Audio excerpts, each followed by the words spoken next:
Сәлем баршаңызға достар, сіздермен Ләззат. Бүгін сіздерге тез желініп кететін әрі жасалу жолы сондай оп-оңай, түрі де өте әдемі салаттың рецептісімен бөлісетін боламын.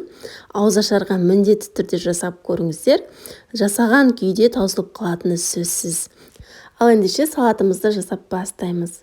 Бізге ең әуелі шұжық қажет болады, яғни колбасаны осылай бірінші дөңгелек етіп турап аламыз да, содан соң ұзынша жіңішке етіп тураймыз.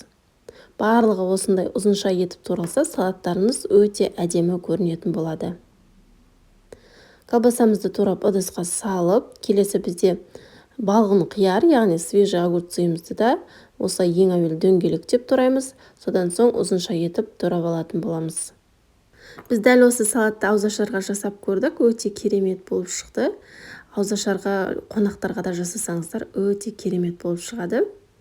Туралған қиярымызды ыдысқа саламыз да, содан соң қызанақты дәл осылай жіңішке ұзынша етіп турайтын боламыз. Артық жерлерін әрине алып тастаймыз. Ұзынша жіңішке етіп турап, қызанақты да ыдысымызға саламыз, және де алдын ала піскен жұмыртқаның тек қана бізге ағы қажет болады. Сарысын салатқа салудың қажеті жоқ. Тек қана жұмыртқаның ағын қолданатын боламыз. Бұны да ұзынша етіп турап аламыз да. Ыдысымызға саламыз. Описанияға мен толық қанша кететінін жазған жоқпын, өйткені барлығы отбасында адам санына байланысты көбейтіп, азайтып жасасаңыздар болады. Енді ең соңында консервідегі жүгерімізді салып қалауыңызша, және де дәміне қарай тұз, майонезімізді салып араластырамыз. Осымен біздің өте оп-оңай салатымыз дайын. Өте керемет дәмді болып шығады. Сіздерге жасап көруге кеңес беремін. Бұл салат сіздерге ұнайтынына 100% сенімдімін. Егер сізге видео пайдалы болып жатса, лайк басып, пікір қалдырып кетуді ұмытпаңыздар.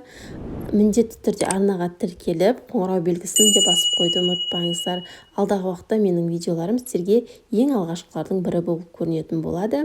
Осымен біздің өте әдемі салатымыз дайын. Баршаңызға ас болсын. Назарларыңызға үлкен рахмет. Сіздермен болған Ләззат.